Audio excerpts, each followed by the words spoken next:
कभी कभी उपासक फंस जाता है।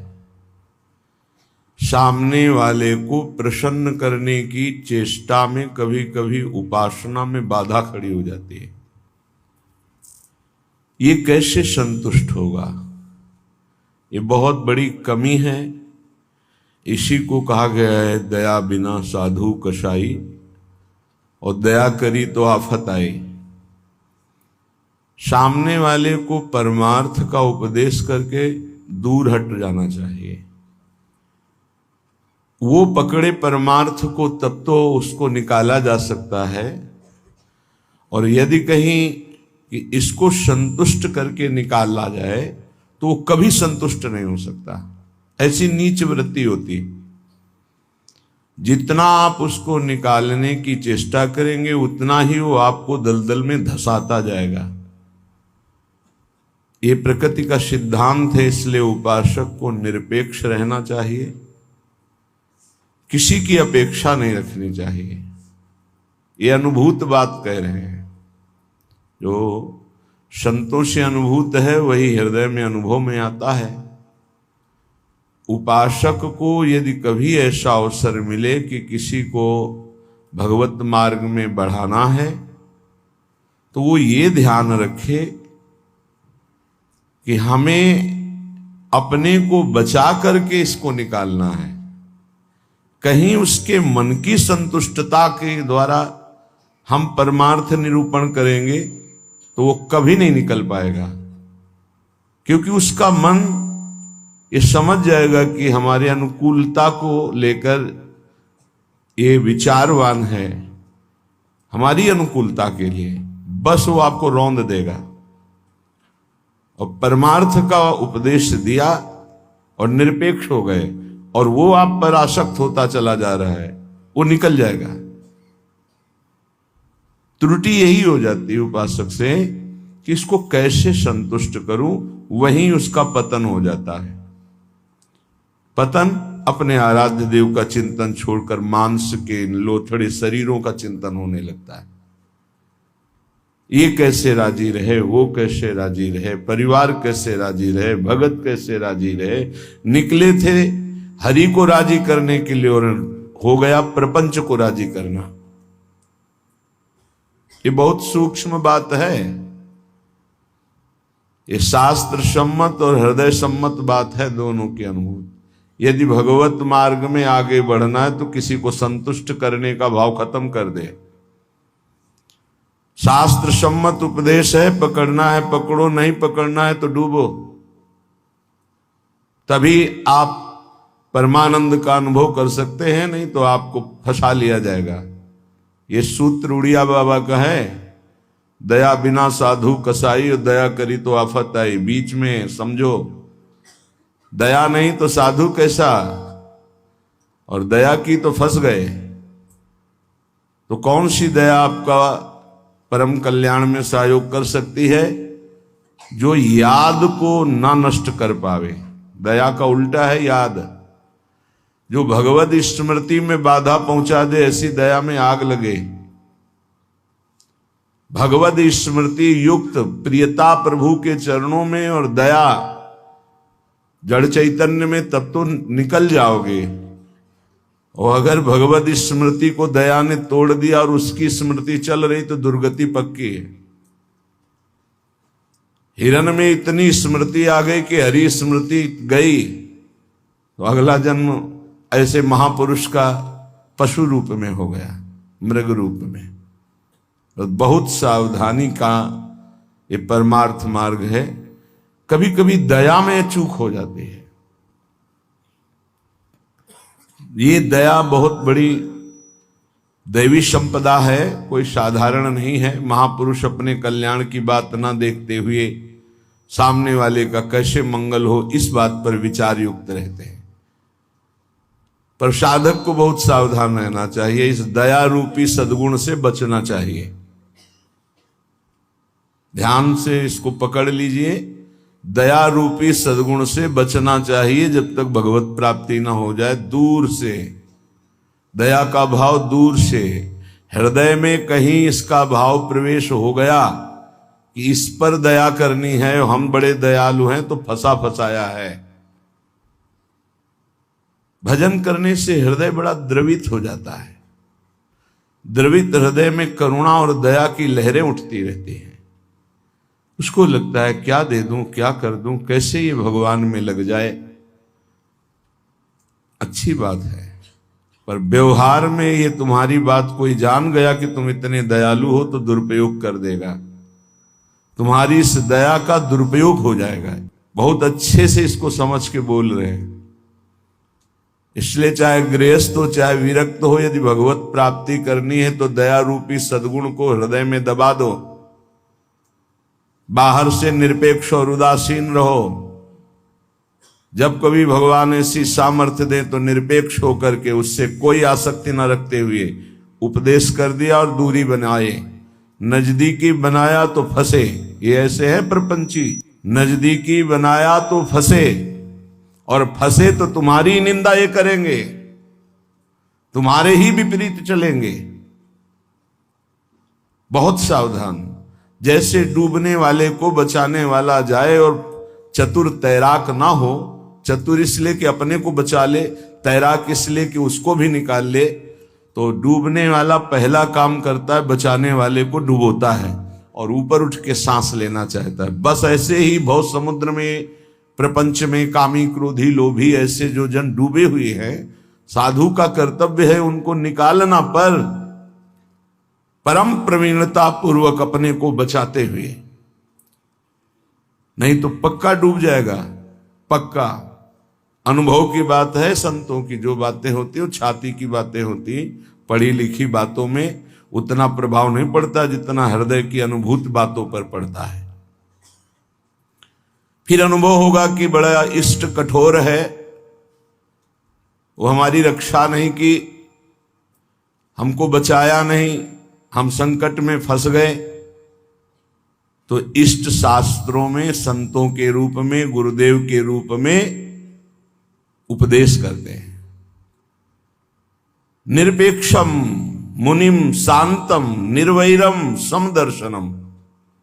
कहां यहां ऐसा लिखा है कि तुम ऐसी दया करो कि उसी का चिंतन करने लगो, उसी के गले लग जाओ, उसी को अपना मान लो? कहां लिखा है? निरपेक्षम, किसी की अपेक्षा नहीं। हम उपदेश कर रहे हैं, उसको पकड़ो तो आओ, जैसे हम चाहें वैसे चलो तो आओ, नहीं तो जाओ। भगवान का ही सब बनाया हुआ खेल है, भोगो, खेलो, नरक जाओ स्वर्ग जाओ, तुम्हारी रुचि। अगर मुक्त होना चाहते हो तो आज्ञा का पालन करो, निरपेक्ष रहे। निरपेक्षम मुनिम, मननशील, एक क्षण भी अपने प्रभु को ना छोड़े। इस संसार का सूत्र है। यदि आप निरपेक्ष रहे तो आपकी चरण धूल माथे पे चढ़ाएगा और आपकी आज्ञा का पालन करेगा। और यदि आपने दुलार कर दिया, उसको अपेक्षा कि ये भगवान को प्राप्त हो, ऐसी चेष्टा करके दुलार कर दिया, तो वो तुम्हारी बात को रौंद देगा। सामने वाला यदि अपना परिवर्तन नहीं चाहता तो पूरा जीवन संग दे दो तो भी उसका परिवर्तन नहीं होने वाला। अगर परिवर्तन चाहता है तो दूर से एक शब्द सुनकर उसका परिवर्तन हो जाएगा।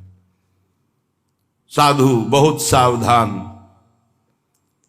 बड़े बड़े जो संत अनुभव करके बोल गए हैं वो अपने अनुभव से बोल रहे हैं, अपने हृदय की बात बोल रहे हैं। आप पकड़ लोगे तो आपका चिंतन नहीं बर्बाद होगा, वो अनुभूत बात आपको माया से बचा लेगी।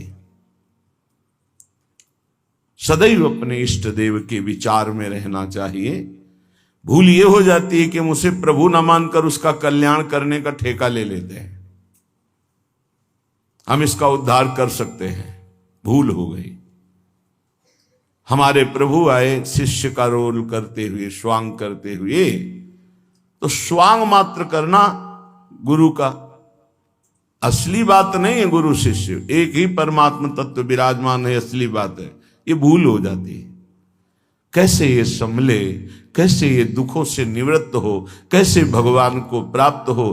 थोड़ा बस उसके अनुकूल हो गए, वो तुम्हारी हर बात रौंद देगा, तुम्हें सेवक बना देगा, अपना गुलाम बना देगा। मान लेना हमारी बात, दिमाग में लिख लेना। एक साधारण विषयी आदमी तुम्हें अपना गुलाम बना सकता है। कैसे? उसकी अनुकूलता को यदि तुमने परोसा, बस वो तुम्हारी आज्ञा का उल्लंघन कर देगा। ऐसे सात्विक जन बहुत कम होते हैं जो ये बात सोचे कि ये किसी की तरफ देखते नहीं, किसी से बोलते नहीं, इन्होंने हमारी तरफ देखा, हमसे बोले, बात किया, अहो भाग्य। यह हम अपने अनुभव की बात और संतों के अनुभव की बात करते हैं जो माया मुक्त हैं। किसी को उपदेश देकर निरपेक्ष हो जाना, यही उसके कल्याण का स्वरूप है। उसको दुलार करना अपने और उसके दोनों के पतन का रास्ता है पक्का। संसार में कहीं कोई भी यदि भगवत मार्ग में चलना चाहता है तो वो शब्द पकड़कर निकल जाएगा माया से। और अगर गुरुजनों के, महापुरुषों के वचनों को नहीं माना तो हम लौट जाएं उसके चरणों में, हमारे ऊपर से खेले, तो भी वो कल्याण को प्राप्त नहीं हो सकता, क्योंकि वो वचन का पालन नहीं कर रहा। गुरुजनों का उदास रहना हमारे लिए अत्यंत आवश्यक है, क्योंकि जब वो उदासीन होकर तिरछी चितवन से देखते हैं तो हृदय थर्रा जाता है और धर्म पूर्वक चलता है। और जब गुरुदेव मुस्कुरा देते हैं तो उसका उल्टा फल होता है, हमें गर्व हो जाता है और हम उनकी आज्ञा का उल्लंघन कर देते हैं। ये संसार सद्गुरु स्वरूप है, ये पूरे जीवन शिक्षा देता रहता है। इसलिए हम बैरागी, भगवत मार्ग के अनुरागी या गृहस्थ में जो वैष्णवजन हैं, उनको ये जो दूसरों को उपदेश देना, दूसरों के कल्याण का ठेकेदार बन जाना, ये बहुत ही घातक खेल है। प्रवचन करना, उपदेश करना, दूसरों के मन को संतुष्ट करना, ये बहुत ही घातक खेल है भगवत प्राप्ति में। तब तक मुंह नहीं खोलना चाहिए जब तक स्वयं साक्षात्कार भगवान का न कर ले, नहीं तो मिटिया मेट साधना को करने के लिए ये माया प्रपंच बहुत विचित्र है। उस समय आपको अनुभव होगा कि भगवान बहुत कठोर हैं, हमारी बात नहीं सुनते, हमें बचाया नहीं, इसीलिए पहले भगवान संत और शास्त्रों के रूप में बोल दिए हैं, ऐसा करोगे तो परिणाम ऐसा होगा। सावधान, तब तक कभी किसी को शिष्य ना बनावे जब तक स्वयं भगवत प्राप्त ना हो जाए। तब तक कभी प्रवचन उपदेश ना करे जब तक स्वयं प्रवचन उपदेश का आचरण जीवन में उतर ना जाए। जब सामने वाले में भगवान का दर्शन हो तो फिर स्वांता सुखाए तुलसी रघुनाथ गाथा।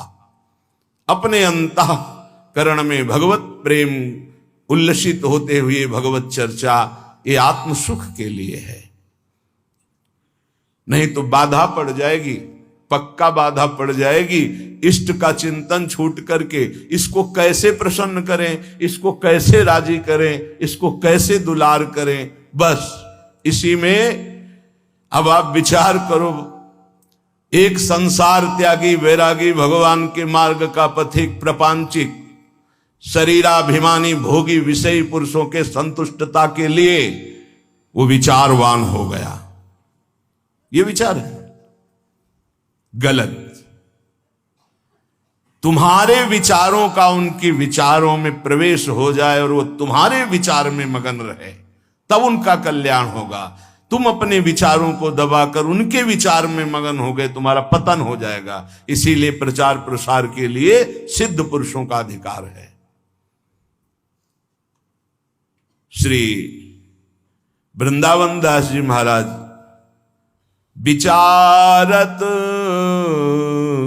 ऐसे ही दिन जात, रात दिन इसी विचार में मगन रहो। श्यामा श्याम का नाम, श्यामा श्याम का रूप, श्यामा श्याम की लीला। कब मिली हो ब्रज जीवन प्यारे, गोरे सावल गात। विचारत ऐसे ही दिन जात। उपासक का कैसे दिन जाता है, कैसे रात जाती है। विचारत ऐसे ही दिन जात, कब मिली हो ब्रज जीवन प्यारे, कब मिली हो, कब मिली हो विचारत ऐसे ही दिन जात, कब मिली हो ब्रज जीवन प्यारे, गोरे सावल गात, विचारत ऐसे ही दिन जात। कब मिलोगे? इतने दिन हो गए अभी तक साक्षात्कार नहीं हुआ। आज का दिन गया, आज की रात गई, फिर दिन आया, प्रभु कब मिलोगे, कब मिलोगे? ये व्याकुलता, यहां दूसरे के चिंतन की कोई गुंजाइश नहीं है। दया से चिंतन में फिसला साधक। ये हिरण का बच्चा मर जाएगा अगर हम इसकी रक्षा नहीं करेंगे, चलो ठीक, बाहर निकाल लिया, अब इसका पालन पोषण करना, चलो ये भी ठीक, 10-5 दिन में छोड़ देते, नहीं, गले लगा लिया, अगला जन्म हिरण का हो गया। बहुत बुरी तरह साधक दया में फंस जाता है, आसपास ऐसा जाल बिछ जाता है कि निकलना मुश्किल हो जाता है। दया से बहुत बचो, ये भागवतिक सद्गुण है, आता है हृदय में, द्रवित होता है हृदय। जहां दूसरों का चिंतन हुआ तहां चिंतन अपना बदल जाता है। फिर क्या होता है? कहिबे में नियरे से लागत, सपन्यों नहीं दर्शात, अब कछु निठुर भय या जुग में, ताते मन पछतात, विचारत ऐसे ही दिन जात। वो बातें तो प्रभु की करता है, लेकिन ऐसा अनुभव में नहीं है, बहुत दूर प्रभु होते हैं। कहिबे में नियरे से लागत, सपन्यों नहीं दर्शात। स्वप्न में भी प्रभु नहीं आते। क्यों? गजब की बात है, साधक जीवन भर चिंतन को संभालता रहता है, दूसरे पर दया करके वो अपने कीमती चिंतन को दे दिया है, वो समझ नहीं पाता क्या हमारे से इनको मिल रहा है। इन्होंने अमोघ चिंतन छोड़ करके मुझे अपना लिया, मेरा चिंतन करते हैं, मेरे दोषों को मेरे सामने रखते हैं, मेरे को अपना मानते हैं, इसलिए प्राण न्यौछावर हो जाने चाहिए। लेकिन नहीं, वो प्राण ले लेगा उसके, अगर ऐसी गलती की कोई उपासक। निज अनुभव कहो खगेसा, वो तुम्हारे प्राण ले लेगा, वो तुम्हारी जीवन भर की चिंतन वृत्ति को रौंद देगा यदि तुमने दया कर दिया। इस बात को समझ लेना।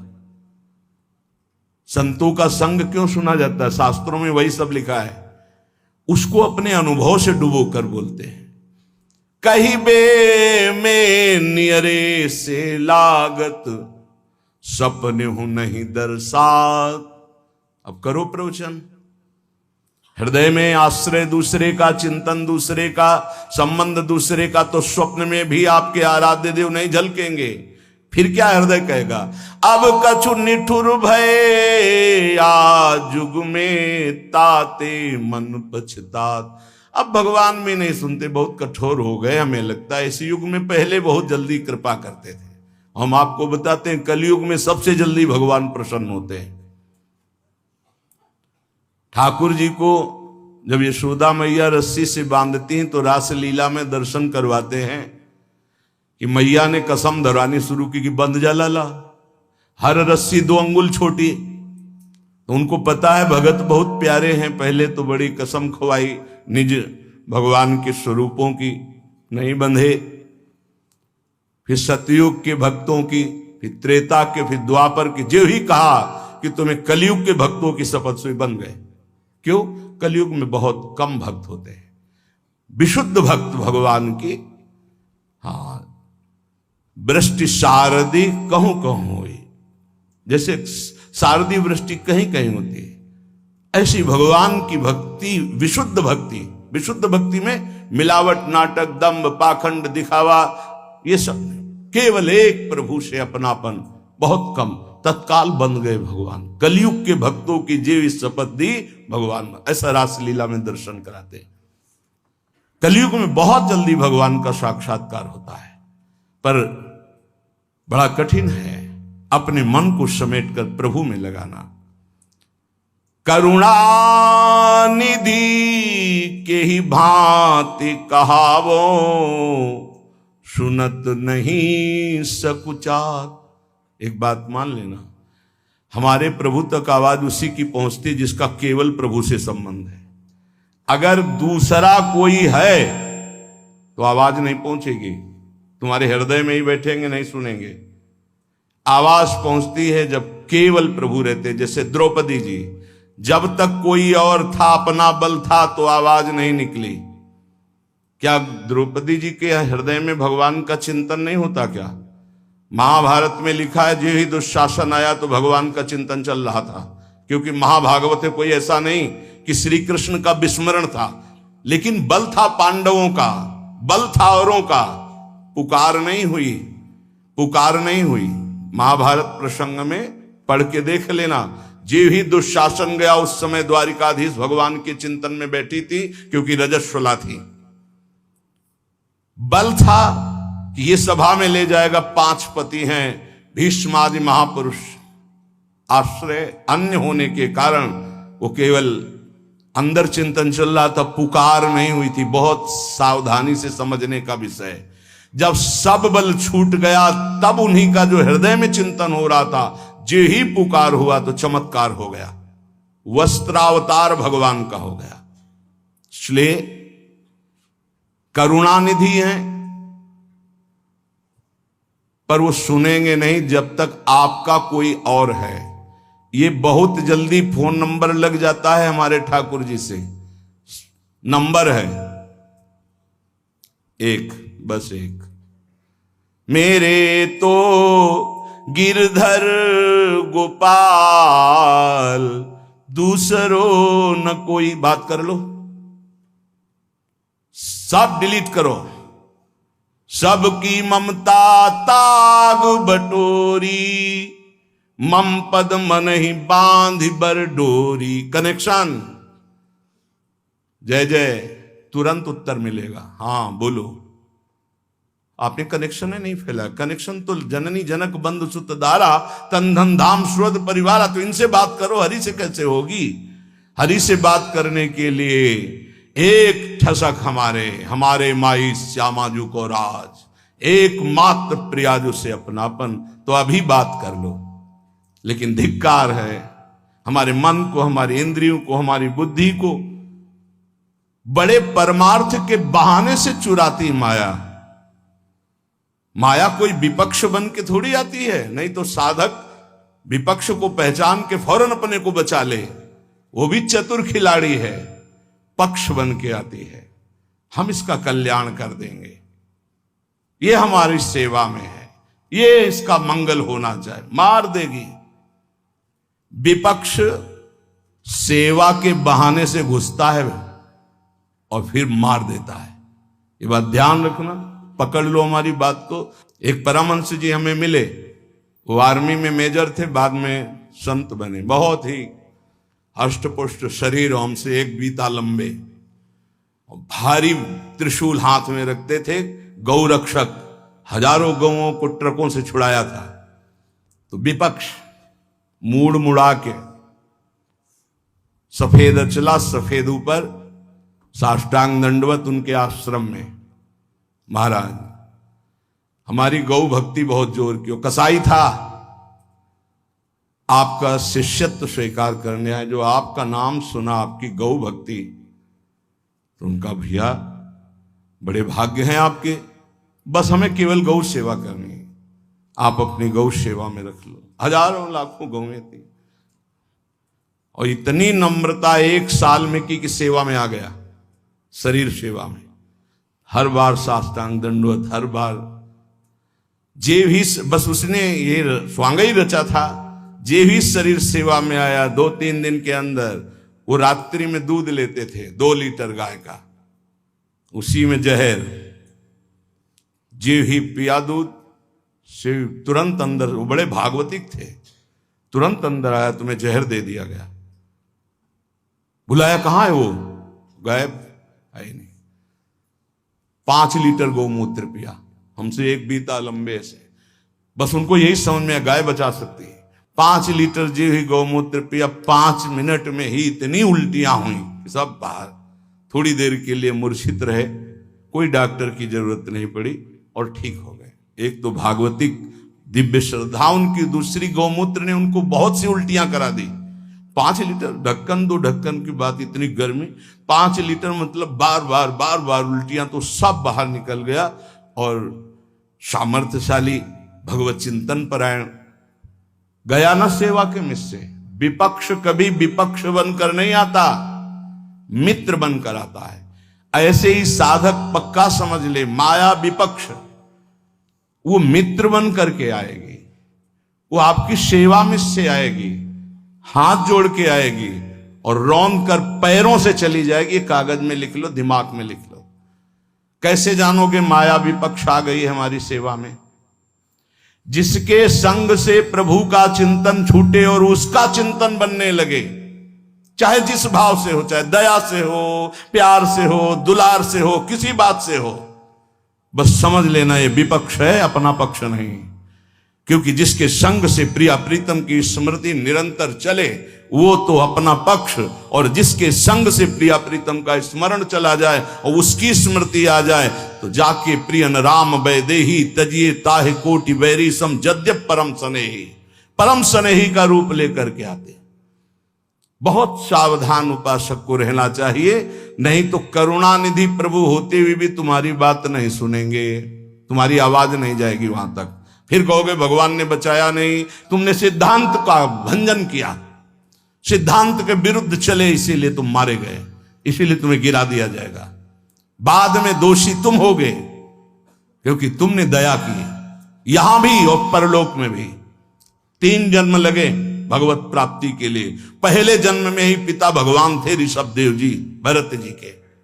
ये लीला करके उन्होंने दिखा। इसलिए वैष्णव, सन्यासी, साधक, उपासक अपने जीवन में बहुत सावधान रहे, पूरे जीवन में। कभी कभी जगत कल्याण की भावना भी उसको बंधन का कारण बन जाती है। इसलिए जगत भगवत स्वरूप है, इसका कल्याण नहीं करना, तुम अपने को बचा के निकल जाओ, यही बहादुरी है।